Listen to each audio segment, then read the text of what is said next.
Welcome back to the lab with your host, Brad Bolt. Welcome back to the lab. Back to the lab. Welcome back to the lab. Back to the lab. Ladies and gentlemen, welcome to the new revamped edition of the Brad Bolt Show. I am your host, Brad Bolt, joined today by my good friend and the host of the Saturday Air Raid, part of the NFL Lab Network, Mr. John Roberts. John, how are we? I also intro with my good friend. Now, do you think we get that from years and years of listening to Maze? Yes. I'm pretty sure. I think it, and now it's just like in my brain. Yeah. I'm excited. It's going to be an awesome show. Talking the North, finally talking some actual football. None of this fantasy make-believe life.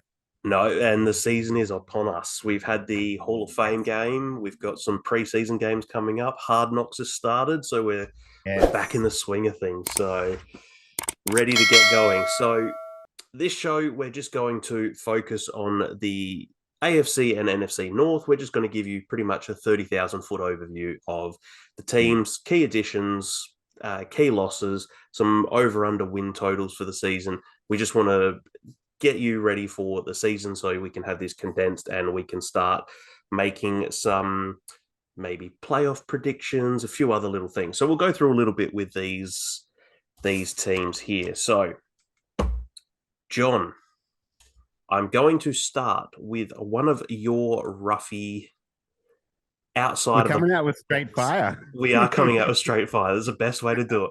We're going to start with one of your roughy outsider picks to win the Super Bowl, the Baltimore Ravens. So it was never intended to be this way. It was just like, but here we are. We're talking the North because it makes sense. Start with the North. Start with the first team that has the first letter. Oh, that's Baltimore. Oh, crap. That's the one that, I do have a long shot ticket for the Ravens to win the Super Bowl. I just kind of think with the Ravens, man, like they're in this position where they can't stop not winning and not going deep into the playoffs. They need to go deep into the playoffs. Whether it's this year or next year, I think it's going to happen pretty soon. With it's Greg Roman has come in to change the Todd Monken's coming replacing Greg Roman. Replacing, yep. So I think that they're going to hit the ground running with this kind of system. I'm way higher than other people, I think, on bringing Odell Beckham in. Like, when it comes to me and looking at teams, I follow the money more than anything. I follow the draft capital, I follow the money, and that's Zay Flowers and Odell Beckham. I'm excited. Like, what are your thoughts on the receiving group and this sort of offensive juggernaut that they got cooking? So that they had to do something. They had to do something to bring in to change this from this ancient style of Greg Roman offense. If anyone listens to the Ringer fantasy show, Danny Heifetz made a comment. He was at Baltimore training camp last year and asked Greg Roman how to describe his offense, and he called it medieval. So that's saying something. That's saying something there. So they had to do something. So they've brought in Odell Beckham Jr. They've also brought in Nelson Aguilar as a depth piece. So I don't mind that either. Yeah, I really don't mind that because if you think back to their receiving core last season, it was an injured Rashad Bateman. It was Devin Duvernay, who was a 5th round pick, who was really a punt returner who was having to play. There was some Demarcus Robinson was like leading the team in receiving. Yeah, and was Deshaun Jackson make an appearance at the end of the season as well? Was that? I think that was 2 years ago, but that is stuck in my brain. So or maybe it was last year as well. They need to do something, and so now when you look at it now, they've brought in Odell Beckham, they've brought in Nelson Aguilar, they've got Rashad Bateman if he's able to stay healthy, and then probably maybe one of our favorite picks in the draft in Zay Flowers. So I really like some of that stuff, and it's going to be interesting to see as well what the Todd Monken offense is going to be like. Yeah. That's an interesting line as well, bringing in Morgan Moses. I'm looking, he looks like he's the leading right tackle at the moment from the undrafted from the Jets. The other one I'm kind of semi-interested in is Rock Ya-Sin. I really liked him in his first season with the Colts. He did trail off in like his second season, then got moved to the Raiders where not too much happened. But I think him alongside Kyle Hamilton, Marlon Humphreys, like I think that corner group should be very, very good. I think this is going to be a really good defense. Yeah, and I'm also looking just at so they've got Marlon Humphrey obviously, but they also bought in I'm not sure how Caillou Blue Kelly. He was a rookie as well that they Yes. drafted. Yeah. They drafted Trenton Simpson as well to Yeah. add to that linebacker core. So they've got some of these guys, and then even when you look at their depth pieces as well, looking along the offensive line, you had Daniel Fa'alele, who did pretty Yep. well. Andrew Voorhees, who they drafted as a late pick, he's not going to play this year, but with his injury. But it's just you look at this Baltimore team, and they've just got depth everywhere. It feels like. Is there any concerns on this team though that you're worried about? Yeah, well, for sure. I mean, what's happening at running back at the moment? Like, it sort of seems like that's a patchwork job again. Like, I think like I was pumped about this team, and it's like, okay, you bring in Odell Beckham, I understand that, but then it's like Melvin Gordon. Oh, it just feels like we're doing this Lev Bell thing again. It feels like we're doing the who was the other one? It was Devonta Freeman was there for a little bit. Yeah. So it's just you've got them, Melvin Gordon, like you said, Justice Hill's back. You've got Gus Edwards. I like Gus Edwards. Yeah, I'm a bit worried too. J.K. Dobbins is obviously, I think that's the big.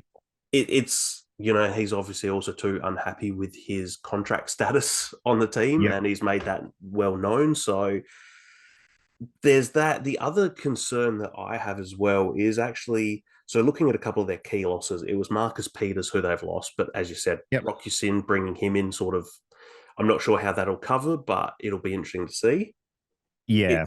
It's losing Chuck Clark as well. He was a very handy piece to that secondary. Yeah. They're not one for one. And I think too, the other two bigger losses, Ben Powers, guard, and Calais Campbell.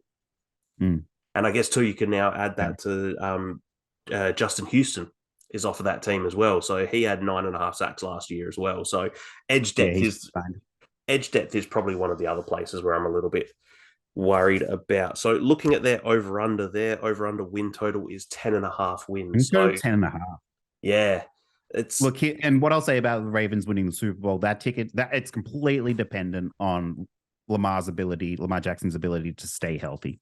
Is really what it comes down to. I think if he stays healthy, I think this Ravens team is going to be awesome. 10.5 wins. I'm taking the over on that one. I've got them at 13-3. I can't go back and actually have a look through who they beat and who they lost for my playoff predictors, but so I'm very bullish on the Ravens, and again, it's all dependent on Lamar staying healthy. But I think that they're going to be much better than they have been. Exactly. And I guess too, on the 10.5. I'm quite torn because when you look at that, I mean, we'll get to the other teams, but that's the second highest over-under win total, just behind our next team we'll talk about in the Cincinnati Bengals. But you look at the over-unders, and they're all, they're all expected to be over 500 teams just based on these over-unders. So it seems like one of those divisions, because they're all the teams on paper seem so strong, you tend to get a little bit worried, like, are they going to cannibalize themselves on some of those wins when you're not really confident that someone's going to clean sweep your division mates because of the quality of the opponents that they have there. But do you think, one last question, do you think that any of the off-season, I guess, controversy with the Lamar Jackson contract situation, I know we signed his contract extension now, but do you think that's going to have any carryover effect at all into the season just based off of how that all happened? I can't see that happening. Like, the deal's signed, Lamar's there. I don't think there's any bad blood at all. I think that it's just, we hadn't seen a player sort of negotiate their own contract before, and it played out in real time in the media, and we weren't used to seeing it. Usually it's just agents talking to teams all behind closed doors, and then we get the little drop that, someone's signed for this much guaranteed fully. So it was a different thing, and I don't expect it to actually carry over into the season. Yeah, no, fair enough. So we'll move on now to the team that has the highest over under win in the division, the Cincinnati Bengals. Their over under for wins is 11 and a half. First thoughts. What's your thoughts on that 11 and a half number? It's a big number. I've got them at 12, so I'm okay with it. I would not bet an over. I also would not bet against the Bengals, unless this calf injury for Joe Burrow, if this is something to consider for the season, then it might be worth thinking about. I mean, you got to think back to his rookie season. He did miss half of it with the ACL injury, played through his second season. And third season. So yeah, we'll have to monitor this, because if it starts to become a lingering problem, if that bet is still there after week 1 or 2, then might be considering that under. Yeah, that is the big question on the Bengals. Will this, and the other thing is too, if he comes back, is he at any more risk of re-injuring that calf? Because if he tries to push himself too early, comes back too early, the last thing you want if you're a Bengals fan is for Joe Burrow to maybe tear that calf muscle, and then he's gone for 6 to 8 weeks or however long it might be. Yep. So, and did you see that video as well? Like, he already had like some sort of bandage or compression band on that arm, and then he injured it. So there was already something there that we didn't know. Was there? Yeah, that's the thing. Was there a niggle there already, and this just aggravated it, or was that just a precautionary measure, and then that's how it's happened? Oh, look, maybe I've got to take my tinfoil hat off, but it's staying on for now. Don't worry, that was my first thought when I saw the video too. When he had that on, I was like, is he already carrying a calf injury that no one knew about? Or that's it. So the Cincinnati Bengals did have a little bit in the way of depth pieces on the additions to the team in guys like Sidney Jones, Cody Ford, Irv Smith Jr. To come in.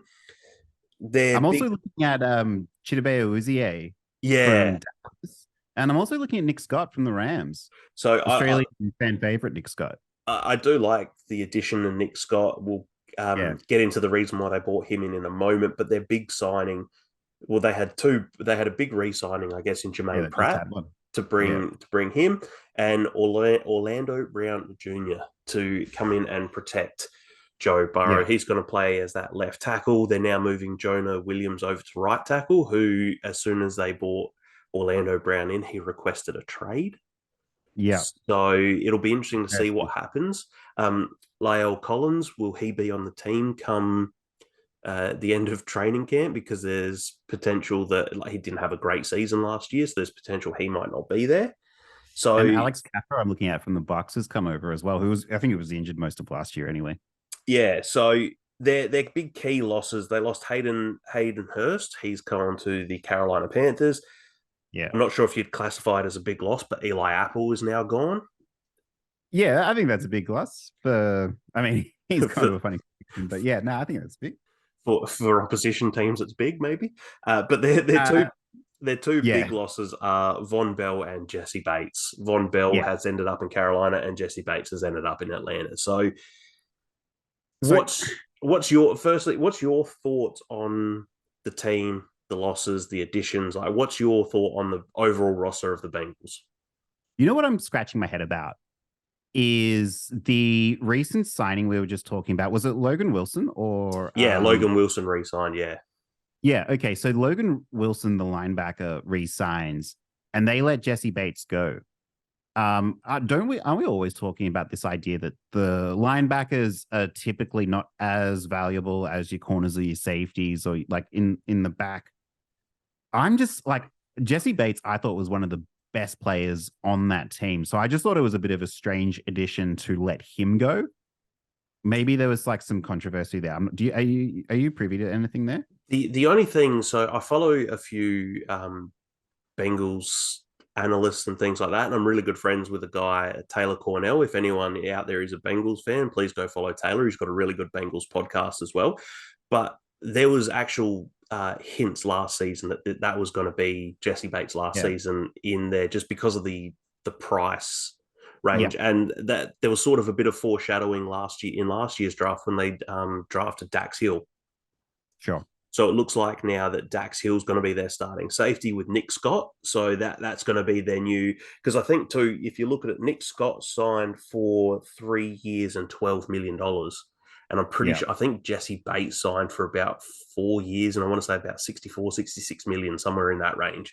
So they've now got and Von Bell signed for about 3 years for about 21 million or something in Carolina as well. So if you take their two starting safeties from last year, that's, a combined, over the life of their deals, a combined about 86 to $90 million for those two guys. And now you look at it, you've got Dax Hill on a rookie contract and Nick Scott making about $4 million a year. So I think it's just purely a cost-cutting move. But it makes sense. They've got a few hefty price tags coming up for them. Anyway, I really rated Jesse Bates. I thought he was really, really good. I do too. Surprised if this defense takes a little bit of a step back. I wouldn't be surprised. I think they've got a couple of really nice young pieces. Dax Hill, who we've mentioned, but also Cam Taylor-Britt. Looks like he's stepping up. He's going to be there, maybe their starting corner potentially opposite Chidobe Awuzie. So that would be, Cam Taylor-Britt looks, and from all reports, is actually looking incredible at camp. I guess the other big move too was it seemed like they were going to be cutting Joe Mixon, and Joe Mixon's ended up restructuring his deal, which I think I heard somewhere is maybe the first time ever that the Cincinnati Bengals have restructured someone's deal to keep them around. So, but as you mentioned, they've got that wants to win a ring. Got to respect that. Yeah, as you mentioned, they've got a few big signings coming up. Joe Burrow's contract will be his contract extension, which is going to be for a lot of money based off of what Lamar, Justin Herbert have signed for, but also T. Higgins.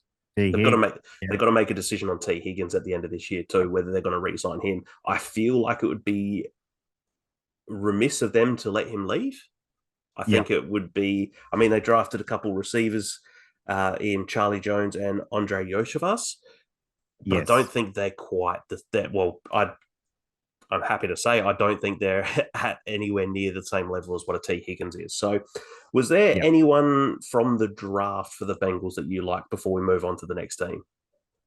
I was taking a quick look at DJ Turner. I think was cool to bring in from the draft, but I'm actually kind of looking at this opening schedule for them. So they start with Browns, Ravens, and then they've got Rams and then Titans.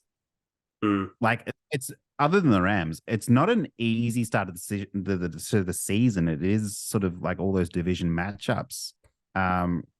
It should like. Are you concerned about that kind of start? Like when they play the Browns, like what happens if they come out week one and they lose to the Browns as they did with the Steelers this time last year, week one? I think it's all going to come down to the Joe Burrow, as we mentioned at the start for the team, the Joe Burrow thing. Because if he comes out and does not look like Joe Burrow because of that, and he looks like he's favoring that calf injury, then maybe I'd have a bit of concern.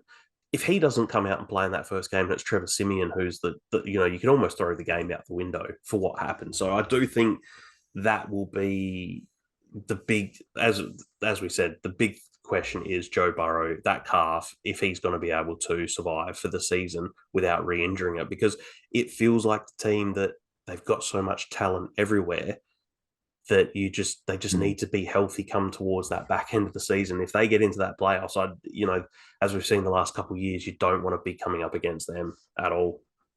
Yeah, and like as per last season, they lost to the Steelers, they lost to Dallas, I think it was. So they're like 0-2, 0-3 to start the season, and then they looked like the Bengals that we knew and loved. Yeah, exactly. So we'll move on to the next team who you've also just mentioned, the Cleveland Browns. Their over-under is 9.5. So 9.5, Cleveland Browns. What's your thoughts on that over-under win total? A lot of what I think is fueled by me wanting them to lose mostly. So I've got them at about 6 wins. Look, they might be better than that. 9.5, I would not be betting over that. That's for sure. They like their additions, maybe outside of like Za'Darius Smith. They're set. They've always been this sort of put together team that's just never kind of like transcended into that next level that they've ever wanted. Now, I'm sure that they're hoping that that changes this year finally. So we will see. But like, I mean, yeah, look, I'm gonna be honest, I don't have a lot of thoughts on the Cleveland Browns at this time. No, they just seem like one of those teams who every sort of deficiency that they seem to have, it seems like they've addressed it in this offseason. They were getting gashed up the middle for their runs. They signed Dalvin Tomlinson. They also signed Obo Okoronkwo. So they've signed them. They made the trade with the Jets for Elijah Moore to solidify that wide receiver room. They signed Juan Thornhill, who I really like as a player. So they sort of have gone and covered. So their main losses were Kareem Hunt's gone, John Johnson III, Greedy Williams, and Jadeveon Clowney. And it sort of feels like that they've replaced those guys with like or even better people in those sorts of roles. So but I think the one thing with the Cleveland Browns no one can get over is the Deshaun Watson story. A lot of people have a lot of thoughts on Deshaun Watson. Football wise, he didn't have a great year. Football wise, he didn't have a great year last year. So there's a lot of people who are putting that pressure on him for this season. But as a lot of people are also saying that this could be a hot seat year for Kevin Stefanski, because if the Cleveland Browns don't make the playoffs and don't win enough games, they're not going to be able to trade away a guy who's got a $230 million guaranteed contract. They're not going to be able to get rid of him. Yeah, it's easy for them to get rid of the coach. So, they've brought in Marquise Goodwin, and the only reason I bring that up is kind of interesting because they've also got Donovan Peoples-Jones there. So it's kind of interesting that they're pairing Amari Cooper with Elijah Moore that they brought in, and they're pairing Marquise Goodwin with Donovan Peoples-Jones to really sort of like stretch the field. So I'm guessing that they're probably want to make airing the ball out kind of maybe more of a central focus there. Also bringing in Cedric Tillman, drafting Cedric Tillman, was also cool to see. Anthony Schwartz they've still got there, who's playing in the Hall of Fame game there. Yeah, and some of these guys, it seems like they've got about 37 wide receivers on this team. They just kept bringing them in. I wouldn't be surprised if maybe an Anthony Schwartz isn't there. It seems like cut down day is going to be quite interesting. It's going to be interesting for these guys, but yeah, like I said, they've got some really good young talent. Like, I mean, you look at it, Denzel Ward, Jeremiah Owusu-Koramoah, he's there. You know, you sort of look at these guys and they do have a lot of talent there. It's just going to be whether they can actually piece it together. As you said, it looks as if, though, that with the Kevin Stefanski this year, they're going to be trying to change the offense slightly and maybe be a little bit more balanced as opposed to run heavy with Nick Chubb. Yep. But yeah, as you said, that's sort of... I'm excited to watch Nick Chubb this season. I mean, I've always been excited to watch him, but for some reason this season I feel like I'm more than usual, more than any time before. Yeah, exactly. So we'll move on to the last team of the AFC North. It's the Pittsburgh Steelers. Their over-under total is 8.5 wins. So what is your early thoughts on that over-under win total? Okay, so I have the Steelers I've got them here at 10 wins. So 8, 9, 10 wins, I think, is within the realm of possibility. So like we were saying at the top of the show, this is an insanely competitive division.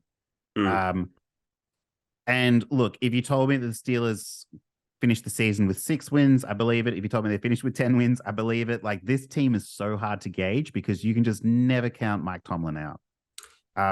I'm probably in the minority here. I think Kenny Pickett is probably going to take a step forward.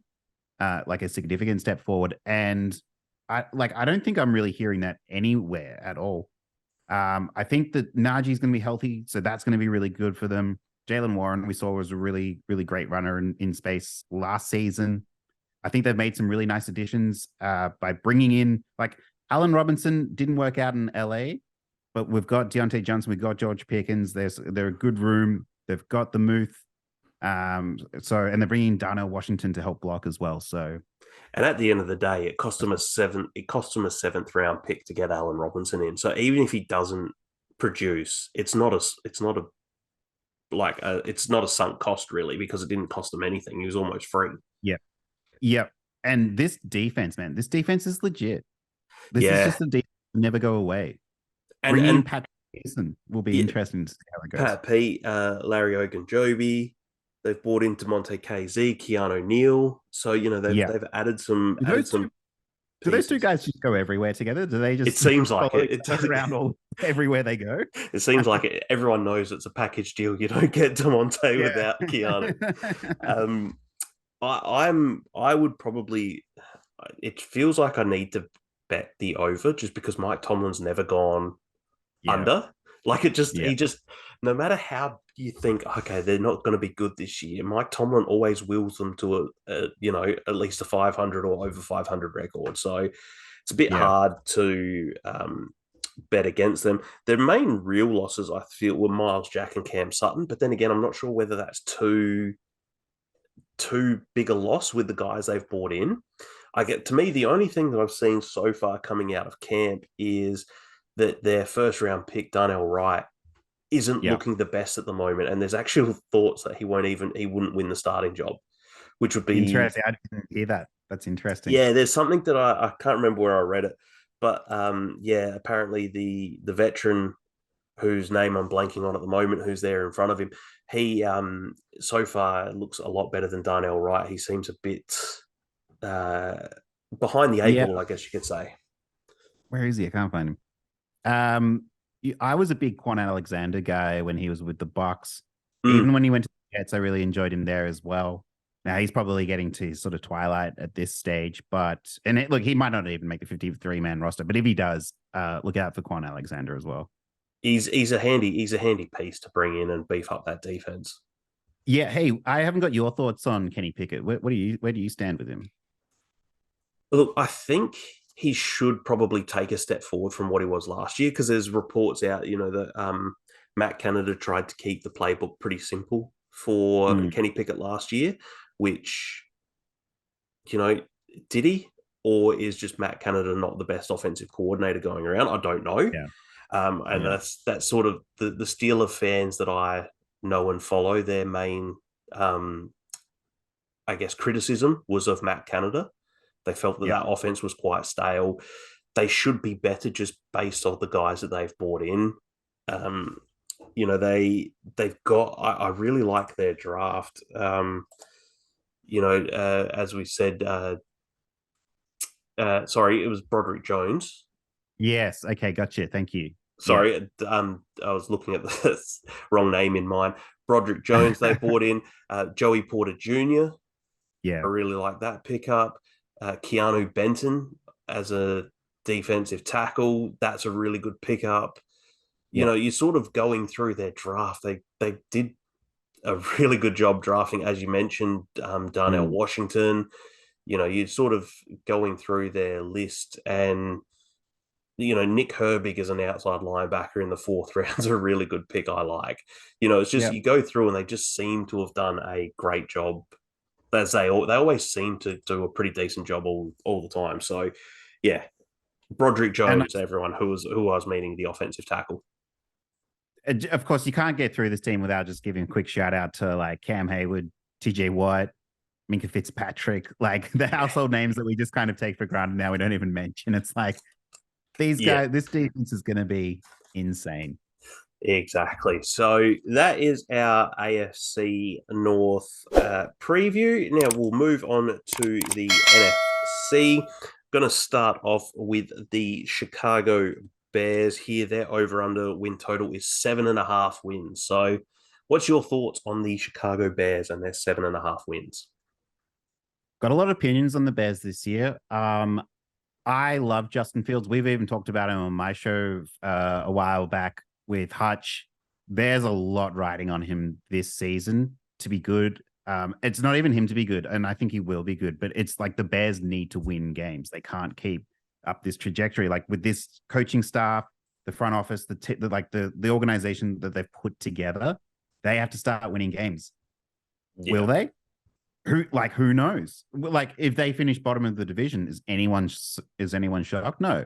And then they've got Carolina's pick, who they're counting on a young rookie at the moment in the first sort of like not a first time head coach, but a first time in the building head coach. So there's just a lot riding. Like, where are the wins going to come from for this team? I've got them at 7 and 10. I've got them right around there, but a lot of that is dependent on the case. So we're expecting the Green Bay Packers to take a step back, which we'll talk about in a sec.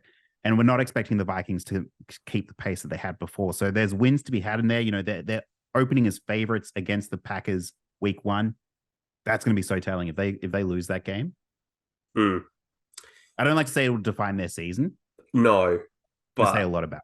Yeah, and I mean they've done a lot to try and help Justin Fields with his development this year as part of that trade for the first overall pick, where the Carolina Panthers moved up. They got DJ Moore.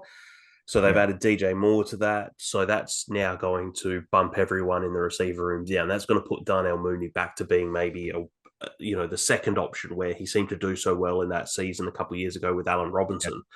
That's a good thing. Like, I think that's exactly where he needs to be. You got Chase Claypool there, but then they brought in Nate Davis to help shore up the offensive line. Tremaine Edmonds, they spent 4 years and up to $72 million on Tremaine Edmonds. I liked that deal. I know that was one of the earlier off-season signings, and people had opinions about it. I thought it was good. Yeah, I mean, they also added in to help Justin Fields, Robert Tonyan from Green Bay to help him. They've added Deontay Foreman to the running game. And the big one just recently too is signing Yannick Ngakoue just to help with that edge. They needed people on the edge. There was no one really there. This is the team that drafted Darnell Wright, who I mentioned before. So they used their first round pick. They moved back a spot from 9 to 10 and drafted Darnell Wright. It's I think the thing that their main real losses were more depth pieces. Riley Reef gone, David Montgomery.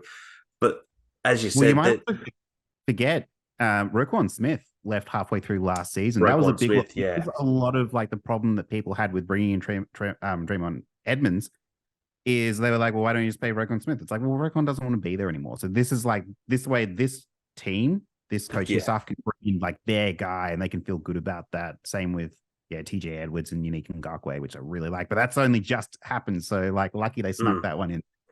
Yeah, exactly. And the thing thinking about with that Chicago, as you said, they're sort of also hoping that Carolina is really bad this year, which if you see around, like a lot of people like Robert Mays, who's been on this show, who we've spoken to, Bears fan, he has mentioned on his podcast numerous times with Nate Dice that if Bears fans are expecting this to be a top 10 pick, they're going to be sadly disappointed. Like that's what he's saying. He's saying that as a Bears fan, because him and Nate Tice are sort of thinking that it's that the NFC South could be a very tight race, and it might end up maybe not quite emulating the AFC North, where every team's up at that 9 wins, but it could be every team is around that 7, 8, 9, 10 range, and 11. It's I'm bullish on the Panthers. Yes, I knew I liked you for this, John. But it's there are other people. Mina Kimes has said it too. So if they're banking on that, it might disappoint some Bears fans. But I guess to me, their big move would be the fact that they've got that second pick. If I'm the Bears, I'm sort of hoping that I can use those 2 picks if I finish at that 7-win mark, like you were saying, and try and package them both together to maybe move up and get a Marvin Harrison Jr. to pair with DJ Moore and Darnell Mooney. But that's my we've talked about it on my show a couple of times as well, that there's a lot of good quarterbacks coming up in this class. Exactly. So and they'll have options. They're going to have a lot of options. And that's the other thing too, that hanging over the Justin Fields, that's going to be the big thing this year. If he doesn't have a good year, he's probably not going to be on the Bears next season. Hate to say it because it's not for a lack of talent, I don't believe. Real quick, I'm like low-key very excited to watch Jaquan Brisker and Eddie Jackson hitting out again in that back as well. I got to stop saying backfield. What do I call the cornerbacks again? Defensive, the secondary. Secondary, thank you. Secondary was the word I was looking for. Yeah. I think that's going to be fun to watch. Yeah, and like I said, they've got some pieces there, but they could potentially be a year away from Yeah. competing. Yeah, notice I didn't say that they're going to be good. I just said they're going to be Yeah, fun to they're watch. going to be fun to watch. But Yeah. and to me, they're another one who a lot of these teams, it sort of feels like the overall depth of the team will determine how good they are. But this really does. The Chicago Bears really do seem like we need our quarterback to be really good for us to go anywhere. If Justin Fields isn't good, the Chicago Bears won't be very good, I don't think. Low-key pick that I really liked from their draft was Roshan Johnson. And I know it's because Bijan Robinson gets all the love, but I watched a lot of Texas last season. Roshan Johnson is no joke. He's a great running back. Yeah, I quite like him as well. He was a good pickup. So moving on to everybody's darling of the NFC North, the Detroit Lions, whose over-under win total is 9.5. So your thoughts on the 9.5, John? So I do have Detroit winning this division. Me too. But I don't have them as a 500 team. As weird as that is to say. I've got them going 8-9. I'm not big on the Detroit Lions, and I'm sorry to say that. I just want to temper a couple of expectations, and the main one being that like Jared Goff is good. He's a very serviceable quarterback. Their key receivers at the moment, Amon-Ra St. Brown. Their second key receiver is I guess we'll move to Sam Laporta because you surely you couldn't go with Austin Jones or Josh Reynolds there. Denzel Mims that just brought in Khalif Raymond, like these names. Their second receiver, let's be honest, it's Jameer Gibbs. So when your receivers, like when your key pass catching options are wide receiver, running back, tight end, I mean, like, let's think about this. Like they're playing the Chiefs opening night. What's to stop the Chiefs from just double teaming Amon-Ra St. Brown? And then they've got to do everything else basically through the run game. Like Sam Laporta, who it'll be his first game. Like what's going to happen there? So, and I think they will. I think they're going to look to the run a lot this season. I think both David Montgomery, which was a great signing, and Jameer Gibbs, they're both 1-for-1 in their replacements. But you can almost see what they're doing.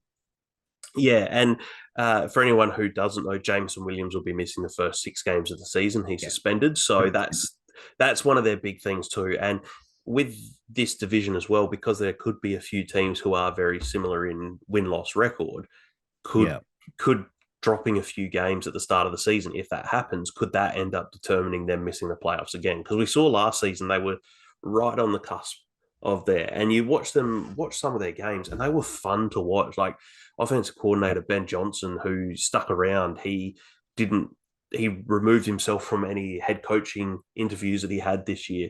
He's sticking around again. He had that offense was so much fun to watch last year. But as you said, just while we're talking about, check out this opening schedule. They're at Chiefs. They play the Seahawks, Falcons, who everybody loves at the moment. Everyone's high on, especially that defense that they've brought in. Packers, Panthers, great defense. Bucks, defense no joke. Ravens, defense no joke.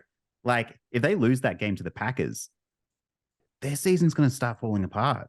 Yeah, and that could be the thing, as we're saying, if Jameson Williams is gone for that first, he's not back till round 7. If they do happen to lose 4 or 5 of those opening games, their season could be pretty much done by then. So, him coming back might not have much of an impact, but they did seem to fill a few holes. As you mentioned, David Montgomery signed, Cam Sutton in the secondary, and secondary, Emmanuel Mosley.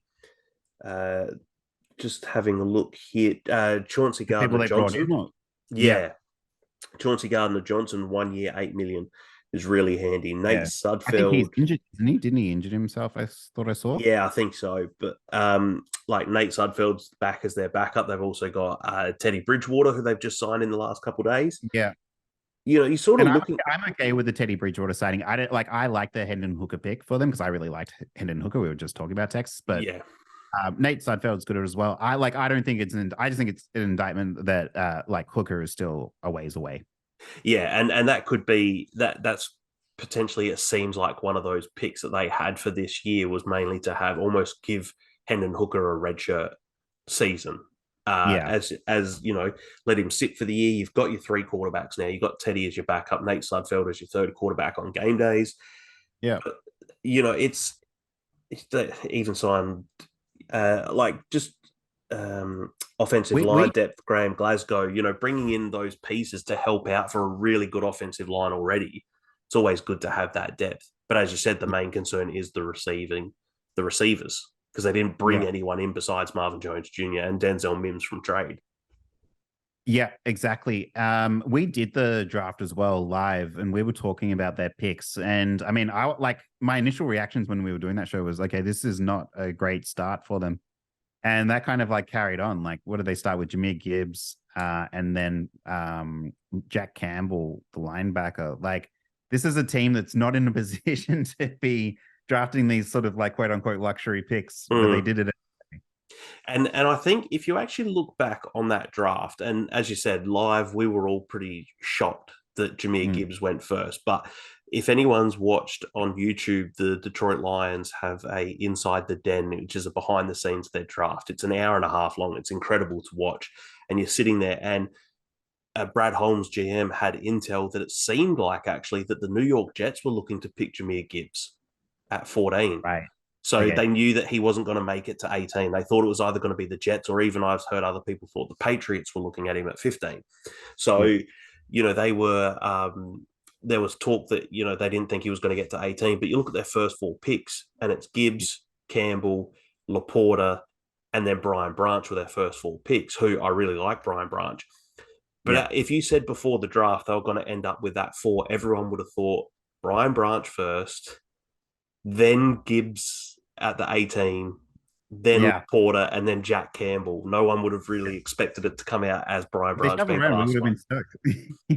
Exactly. But I think, you know, you look at their defense too, they've got some really good piece on that defense. Aiden Hutchinson, you know, he played really well. I like some of their signings and everything they've brought in. So don't even mind Devondre Campbell coming in from Arizona as well. Quay Walker. Yeah. Yeah. So sorry, I'm on Packers. Whoops. Never mind. No, but the other guys, you know, that they've brought in, you know, Malcolm Rodriguez, he was a 6th round pick last year. He played really well for him. The only real signing I wasn't a huge fan of was a re-signing, was bringing back Alex Anzalone for nearly 19 million. But you know, they drafted Jack Campbell, they brought back Anzalone. They're trying to shore up one of their weaknesses on their defense. So I'm excited to see how he goes this season, if he can be as exciting and stand out as he was last year. Yeah. So they've got some really good pieces. They did trade away too, I forgot as well. Their main 2 losses were Jamal Williams and Jeff Okudah, who they traded away. But then again, Jeff Okudah had he played himself out of Detroit. He needed a fresh start to try, and he wasn't a fan favorite, you know, of the coaching staff there. So yeah, same with DeAndre Swift. They sort of had similar feelings about him as well. Yeah, that's the thing I forgot to mention about DeAndre Swift. So yeah, it'll be interesting to see. So we'll move on now to our good friend who isn't on this podcast tonight, the Yeti. His team, the Green Bay Packers. Probably for good reason. He doesn't want to hear what we might say about them. The Green Bay Packers over-under is the exact same as the Chicago Bears, 7.5 wins. Yep. So it's the key losses, obviously. Aaron Rodgers traded to the Jets. Alan Lazard, Randall Cobb have also gone, and Robert Tonyan, who we've already mentioned. The only real massive, and I don't even know if you'll say it massive, but like signing from anyone was, I mean, it was just really mainly for me, it's like re-signing Keyshawn Nixon. Yeah.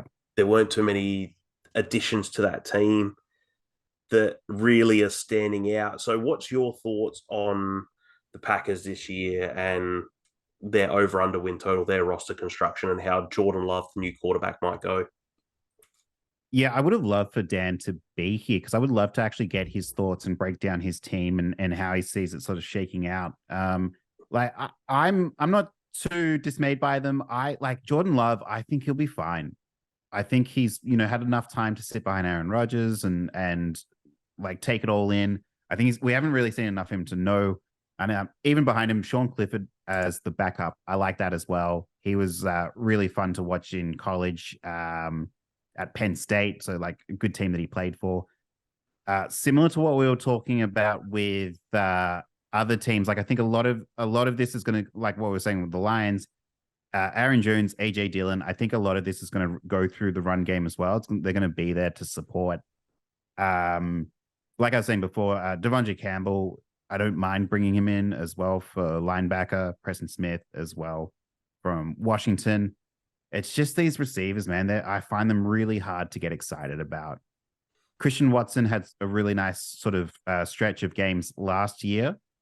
It's going to be interesting to see like how he sort of does without Aaron Rodgers, and Romeo Dobbs is the one who's next to him. Jaden Reed is next to him. These tight ends are so young. Like it's just, they're all young. It's all very, very young. I've got them on 5 wins and finishing 4th in the division. Now, whether or not they could probably win a couple more games, because if they could win one against each divisional rival and then lose one against each, and then that would only have them for 2 more wins outside of that. So I understand they'll probably win more than that, but yeah, it's gonna be a bit of a slog for the Packers, I feel.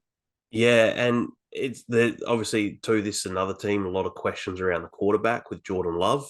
We haven't seen him do too much. So how will he go in this offense? Like you said, Luke Musgrave is doing really well in the training camp so far. He's opening some eyes, but as you said, like the receivers, really young receivers. There's no real experience there. There's no old head who sort of can lead them through. But also too, as you mentioned, like if Jordan Love happens to go down with an injury, there's just nothing behind him that really fills you with a lot of confidence confidence. And you know what does inspire confidence? I was just going to say quickly is their schedule is pretty favorable. Like they open with the Bears, they play the Falcons, then they've got the Saints, and then they play the Lions, Raiders, they've got the Broncos, but then the Vikings, the Rams. Like that's over the first 8 weeks. That's not bad. There's a lot of winnable games in there. And I think too that you look at their defense and you look at the names on their defense, and there's some really good names there, but it's the same question that we have. It was the same thing that we say every season. Why isn't this defense better than what? Like they've got the names, they've got Jair Alexander. You go through Rashawn Gary, you start listing them. They drafted Lucas Van Ness in the first round. So you're looking at these names and you're going, yeah, they're really good on defense. And each year, everyone always comes back and goes, why weren't they better on defense? And a lot of it, obviously, too, Dan, and this is where it would be really good if Dan was here, but his thoughts on the defensive coordinator, Joe Barry, not a big fan. Like Green Bay fans aren't happy with him still being there, but it's one of those things. It just doesn't seem like they can ever piece together the defense with all that talent, with everyone playing well at the same time. It seems like some guys will play well, but it falls off in the secondary. And then the secondary is playing really well, but they can't get pressure on the quarterbacks of the opposition team. It's just one of those things that everyone says, yeah, Green Bay has a really good defense, but come the end of the season, we're all sitting back going, why wasn't that defense as good as what we thought it was going to be? For sure. And let me ask you, Matt LaFleur, like, do you think he is enough to keep this team competitive? I think so. I think too, because it seems like, and he's mentioned this, if anyone's listened to the Play Callers podcast that was on The Athletic with Jordan Rodriguez, and it was about the Kyle Shanahan tree and Matt LaFleur, how he worked with him. He mentions that when they came in to Green Bay, being that they had Aaron Rodgers there, he had his offensive system that he wanted to run, which was obviously an offshoot of the Kyle Shanahan system. And they brought a lot of things to Aaron Rodgers, and he was able to go, no, I don't like this, but I do like this, and I don't like this. So he sort of had to tailor his, as you do when you've got a guy of Aaron Rodgers' quality, you sort of got to tailor it around to what he's comfortable with and what he's best at. So now it's going to be interesting to see, now that he's got Jordan Love there, how's he going to be able to go running his system the way that he might want to run it? Or will they try and keep it very similar to what Jordan Love's been witnessing for the last couple of years with Aaron Rodgers? And that's what I was going to say as well, is why I have faith in Matt LaFleur is like, no shade to Aaron Rodgers. He was 2-time MVP not too long ago. But last year, it felt like a lot of games were won in spite of Aaron Rodgers, not because of Aaron Rodgers. Yeah. If that makes sense. Like, is kind of my impression. And I'm seeing a lot of LaFleur and Jordan Love, like I see with Gino and Pete Carroll. If there's a strong connection there, this can be a really good environment for the quarterback to succeed. And I think too, one of the big things, and we'll move on to the next team in just a minute, but one of the big things it seems like for this is everyone who I know who's a Packers fan has seen Aaron Rodgers move over to the Jets, and their first comment is, why didn't he do any of this stuff with his receivers in Green Bay? And Aaron Rodgers has admitted too, like, he's gone there. It's a young team. It's full of enthusiasm. It's like change of scenery. It's almost reinvigorated his career in essence. Yeah. Like, it's given him that pep. And as we saw with the fact that he took a $35 million pay cut with the Jets to try and help bring in some of these extra people and things like that. But the thing that everyone's saying is that Aaron Rodgers never did this in Green Bay. Why did he wait till now to do it? So I think it was one of those relationships where I think it had run its course. He obviously played a fair bit of last season with a broken thumb as well. So that, caused some, as you said, some of those games where they won in spite of Aaron Rodgers, not because of him. He, as well, the other thing I was going to say is he'll still have that opportunity to do it with the same receivers again in New Jersey. Yes, exactly. Hasn't lost that part. No, he's got to redeem that quality. And we were talking about earlier with Keanu Neal and DeMonte KZ, where they have to go everywhere. It's already known. It's a package deal. Wherever Rodgers goes, Lazard and Randall Cobb have to go with him. So moving on to our last team, the Minnesota Vikings, their over-under win total is 8.5. So what did you have them at this season? Look, here's my first question about them. Let's not worry about the win total. Is there any chance? Is there any chance that this defense can be good? Yeah, it's like the $1 million question, because my thing about them is the offense is primed to make a strong run at contention, and I think a lot of it is like they've got to be sick of playing these shootouts. They didn't work last season. I understand that a lot of games were, 10, 11 were won by one score or should have fallen away but didn't, or something like that. Like, yeah, the defense has got to get together, and they've made some cool additions. I really like that they re-signed Danielle Hunter, but I've got him for 6 wins. I don't. I want here's my thing: is I never want teams to be bad. Never want teams to suck. I want them to be good. It's just like, will they? I can't will it into existence, I feel, with the Vikings. Yeah, and it's got to, as you were saying, the one score wins from last year. It's got to regress to the mean, those sorts of wins. Like, teams don't usually continually do that year after year after year. Yeah. And this sort of comeback. Yeah. This sort of seems like 20. Exactly. This sort of seems like too, it's one of those seasons where this could be and it seems like that way too, that unless they win the Super Bowl, this could be the last year of Kirk Cousins in Minnesota. Yeah. Right. With the way they've done everything. So you look at some of their additions. Marcus Davenport, they've bought him for a 1-year deal to try and help on that edge. Byron Murphy, they bought him from Arizona. Two guys who have potential but haven't actually lived up to their potential that they should, they could have hit or they should have hit so far. So they've finally. As someone who had to watch Byron Murphy twice a season, like, he's no joke. He's good. He's a good player. He is, but he also,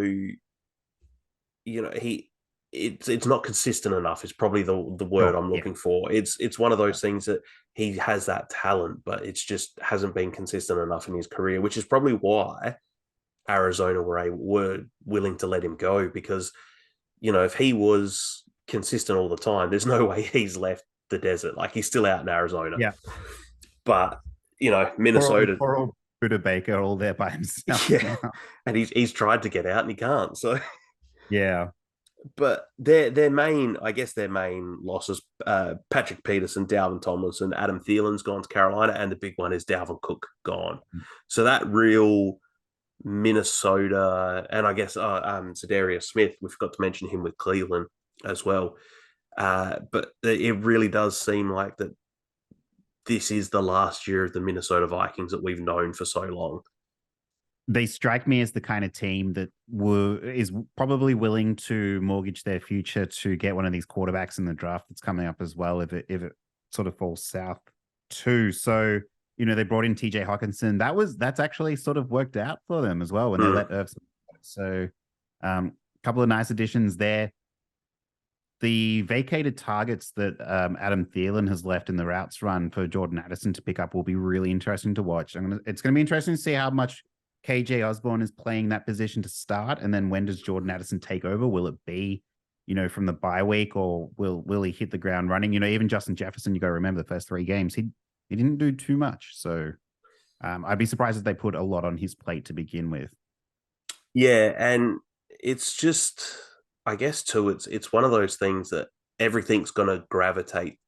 We say this the last couple of years, everything's going to gravitate towards Justin Jefferson, but then he comes out and he has an 1,800-yard season or something. So it's one of those. Will Justin Jefferson, as we're all expecting, is he going to be the Justin Jefferson we've seen, or are teams now going to focus more heavily on him, which is going to leave your Jordan Addisons, your TJ Hawkinsons, your Jordan Addison, your KJs, like all those guys? Are they going to get more? They haven't really done anything at running back to back up Alexander Mattison. Yeah. Okay, so I was going to ask you about that. That was on my mind. So apparently Ty Chandler has not been impressing very much in camp. And Kanane Nwangwu is a fine complementary running back. Bringing in Dwayne McBride, I thought that was a nice addition. But what do we like? So it doesn't look like they really have a plan B here after Madison. No, and as everyone, they sort of mention, like, Alexander Madison's become, in the fantasy world, he's become a guy who everyone's trying to acquire based off of what he was able to do when Dalvin Cook was out of the lineup. But Danny Kelly actually from the Ringer Fantasy Football Show brought this up. I think in his career, Alexander Madison's had one rush in his entire career that's gone 20 or more yards. Is that right? So he's not. He's. I don't think he's ever really impressed that much in Dalvin's absence. No, I think his production was based off of volume as opposed to actually explode. It felt like Dalvin Cook, whenever he got the ball, he could break what looked like maybe a 4-yard gain, and it could be a 35, 40-yard, or take it to the house for a touchdown. Alexander Madison's never been that guy. Yeah. So, that's going to be the question. What do they do? What do they do there? When you were saying about the Minnesota Vikings could be a team that mortgages their future for one of these quarterbacks, they also, to me, seem like the type of team who might mortgage their future for maybe a guy like Kyler Murray if the Arizona Cardinals end up with the worst record, and they maybe go after a guy like Caleb Williams. They might look at it and go, well, they're paying Kyler $40-odd million a year, and wouldn't it be nice to get back on that rookie contract for the Cardinals? And Minnesota's clearly shown that they don't mind paying quarterback a lot of money. I mean, Kirk Cousins has been making a lot of money and it seems like too, with the talent they have on their team, like Addison, Justin Jefferson, they won't want to go backwards. Yeah, so bringing in a rookie quarterback might be risky when you've got Justin Jefferson, who's in the absolute prime of his career. And it seems like if you were Arizona and you were going to be giving up, if you end up with that first pick and you're going to be giving it up, I want like 19 first-round picks to give up Caleb Williams. Yes. Like if Minnesota's doing it, it's like, okay, Minnesota, I want every first-round pick you have from now until 2047. Yeah, you can't even pretend. You can't even be like, oh, will we take Baker Mayfield? Will we not? Because it's like Drake May and Caleb Williams. They're both great. They're both there's no smoke screens going on here. The just my last thought on the Vikings real quick is I'm interested to see Lewis Cine and Andrew Booth, their picks from the year before, who spent a lot of time injured. We didn't get to see them too much. I'd love to see them take a step forward this year. Yeah, I think they're going to have to, with Peterson gone and Harrison Smith aging out. It's going to have to be one of those things where they're going to need to do something where they step up if that defense is going to be any good this year because they just don't have the guys to make up for it. So and a brutal schedule to start with the Bucks, Eagles, the Chargers, the Panthers, the Chiefs. Like, oh my god, yeah, they could start 0-5. They could do, and I mean they are just looking too at their draft. So third round, at the end of the third round, they drafted Mekhi Blackman, so cornerback from USC. So they brought him in to try and help out. They brought in Jay Ward, a safety. Yep. So he came in. They picked him in the draft. That was round 4. Round 5, Jaron Hall. So there's a quarterback. So yeah, don't mind Jaron Hall as well. Yeah, so it's sort of looking at their draft here, and there's some guys that, like I said, we don't mind, but I'm not sure if there's anyone there who's really a massive game changer outside of Addison. As you said, mentioned Dwayne McBride was a 7th round pick as well. So yeah, they're definitely going to be an interesting team because I don't think they can be like other teams where if they get off to that 0-5 start, well, you can shut down the season necessarily. Because if that's the case, if they're going to shut down the season, they need to get rid of they need to shut down Jefferson. Like they've got too much offensive talent, I think, to really tank for that first pick. And not that I'm saying that after 5 weeks they're gonna no. To next year. I think that they will try and piece it together and get it back there. And look, they're playing some teams where they'll be able to do it, and they're in a division where they'll be able to do it. It's just that first stretch is I'm going to watch that closely. Yeah. So if we just recap these quickly with the AFC and the NFC North. So in the AFC North, what do you have as your order of how the division's going to finish? Okay, so I'm pretty bullish on the Ravens. I've got them finishing first, and then the Bengals just one loss behind them in second. I've got the Steelers. So I've got Ravens 13-3, Bengals 12-5, the Steelers 10-6, and then the Browns 6-11. I think the Browns will probably be better than that, though. Is how I feel about them. So I probably would have just the first 2 swapped around. I do think that I can't really quibble with yours either way because I think the Ravens and the Bengals are both of a similar, like they're in a tier for their own sort of thing. So, like I said, if you've got them, the Ravens winning the division, I can't really argue with that. I personally think that the Bengals would win just that, maybe 1 or 2 extra. But as we said, that all comes down to a Joe Burrow and how he goes with his injury. Yeah, and honestly, this is the only division in the entire league that looks a bit wonky for me. Like a lot of the other ones are like a little bit more chalky than this. It's just it's just this one team I'm bullish on. Yeah. So and then NFC North, what's your your finishing positions there? Yeah. So as I mentioned, I've got the Detroit Lions winning the division, but at 8-9 in under 500 is how that one shook out for me initially. I do have the Bears second with 7-10, Vikings 6-11, and then the Packers 5-11. You could flip that upside down, and I'd be happy with that as well. Yeah, so I have Lions winning, Vikings second, Packers and Bears are maybe a win or 2 apart, sort of thing. So Packers third, Bears fourth. But once again, if you got there and you tell me come the end of the season, I think the only thing that would actually shock me is come the end of the season is if you tell me that the Chicago Bears have romped home and won that division easily. That's probably my only shock, I think, would be for the year. I wouldn't be surprised if they do well. Yeah. But if you get there and if we're sitting here now and you tell me that someone comes back from the future and tells me, oh, by the way, the Chicago Bears win 12 games this year, well, then, yes, I will be absolutely blown away by that. Yes.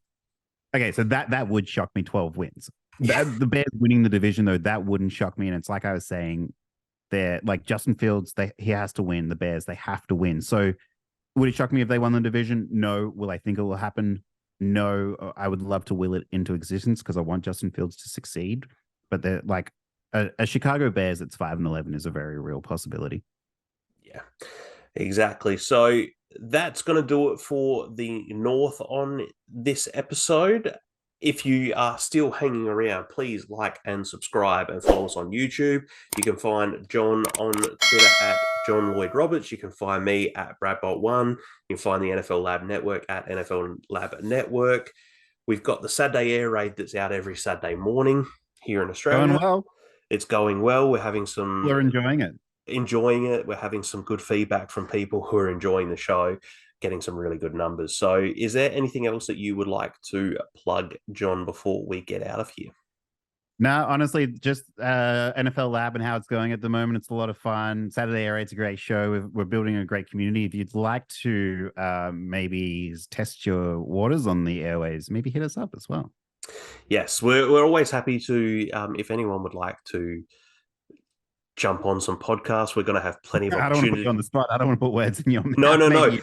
No, I would like that though, because I'd like it because I'm looking forward to seeing. We're going to have such an interesting season. It's going to be really good at certain times. Whether with the podcast we've got coming up, as we've mentioned previously, Dan's going to have a rookie show coming up as well, which is probably going to happen within the next couple of weeks, ready for the start of the season. But we're going to want to speak to people. I'd like to get someone on to talk about how their team's going, how their thoughts are. So that's something that we'd like to do throughout the season. So if you are interested, please do hit us up on Twitter at the names that we've already mentioned. Follow us on Spotify, Apple, wherever you get your podcasts, on YouTube. We're getting there, guys. We're almost ready for the season. So it's coming. Any last words, John? Thank you for having me. I miss Dan, but it's always a pleasure for your company. Next time that you see us, hopefully we'll have the Yeti back with us and he can provide some breakdowns. We'll keep the divisions. I think we might be going the East next. We might go in compass order. Never eat soggy Weet-Bix. Yep, never eat. So we'll do that. And yeah, thanks guys. Thanks for coming back to the Brad Bolt Show. Look forward to seeing you and adios. Welcome back to the lab. Back to the lab. Welcome back to the lab.